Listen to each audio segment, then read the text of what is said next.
सभी लोग का स्वागत है आपके अपने चैनल एडू गुरु में। आज कर रहे हैं क्लास 4 से चैप्टर 20 हिंदी वर्कबुक से पतियों का चिड़ियाघर। आपसे रिक्वेस्ट है कि चैनल को सब्सक्राइब कर लीजिए ताकि और भी जो वीडियोस बनेगा अलग अलग सब्जेक्ट्स का, अलग अलग क्लासेस के लिए, वो आप तक पहुँच जाए। पहला क्वेश्चन है, बरगद के पेड़ के बारे में 5 वाक्य लिखिए। देखिए तो 5 के हम उससे ज़्यादा लिख दिए हैं, आपको जो इसमें से आसान लगेगा लिख लीजिएगा।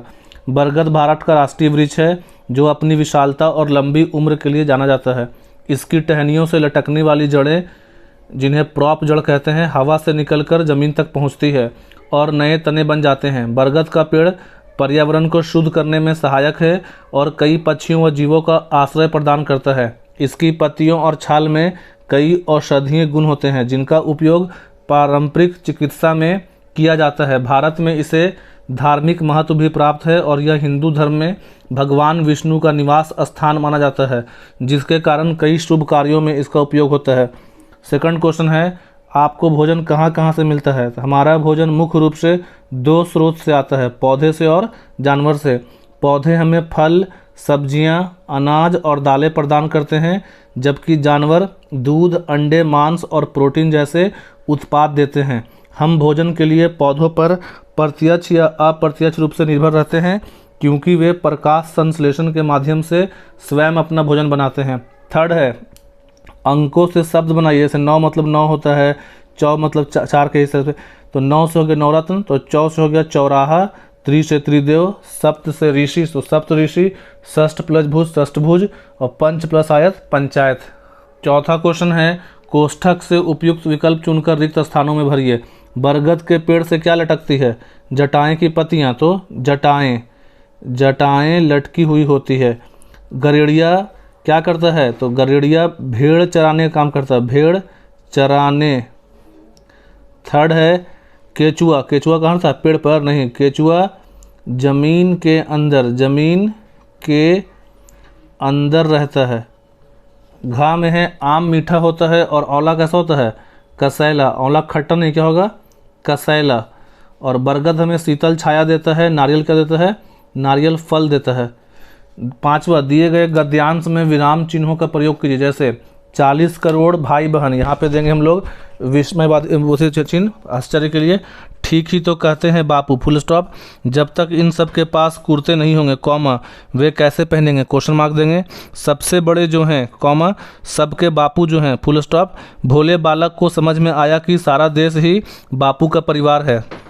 छठा क्वेश्चन है, दिए गए शब्दों के संधि विच्छेद कीजिए। देखिए संधि विच्छेद क्या होता है? 2 वर्णों या शब्दों को अलग अलग करके उनके मूल रूप में लाना। जैसे पुस्तकालय से हो जाएगा पुस्तक प्लस आलय, आलय बोलते हैं घर को, तो जिस घर में पुस्तक रखा था उसको बोलते हैं पुस्तकालय। महोत्सव को हो जाएगा महा प्लस उत्सव, नयन का ने प्लस अन, इत्यादि का इति प्लस आदि, उल्लास का उत प्लस लास, उमेश का उमा प्लस इस, उमेश। 7वां क्वेश्चन है, दिए गए शब्दों के लिंग बदल कर लिखे। जैसे जादूगर, तो जादूगर का नॉर्मली हम लोग बोलते हैं जादूगर नहीं, लेकिन मूवी वगैरह में या कुछ कहानी किताब में जादूगर के लिए फीमेल जो है मतलब स्त्रीलिंग चुड़ैल भी यूज करते हैं, मतलब दोनों सही है।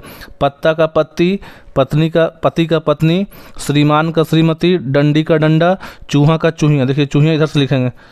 8वां, विभिन्न तरह के पेड़ पौधे के चित्र बनाइए और उनके नाम लिखिए। तो ये किसका पौधा है? गुलाब का है।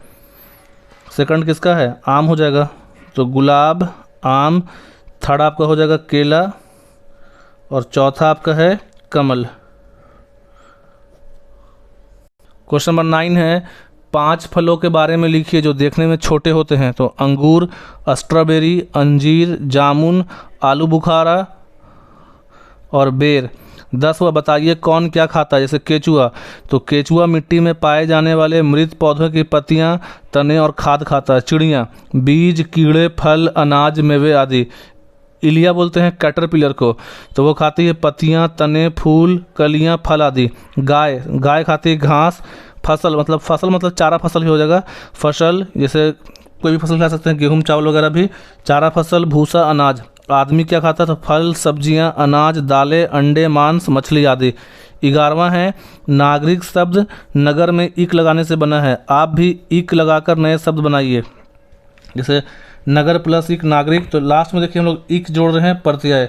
वर्ष प्लस इक वार्षिक, समाज प्लस इक सामाजिक, दिन प्लस इक दैनिक, व्यवहार प्लस इक व्यवहारिक, व्यवहारिक हो जाएगा। इतिहास प्लस इक ऐतिहासिक, विज्ञान प्लस इक वैज्ञानिक। तो यहाँ पास हम लोग का पार्ट 20 कंप्लीट हो गया। आप सभी लोग इस पे कमेंट जरूर कीजिएगा कि आपको चैप्टर समझ में आया कि नहीं आया, और कुछ भी आपका रिव्यू है नेगेटिव पॉजिटिव आप ज़रूर बताइएगा। Thank you.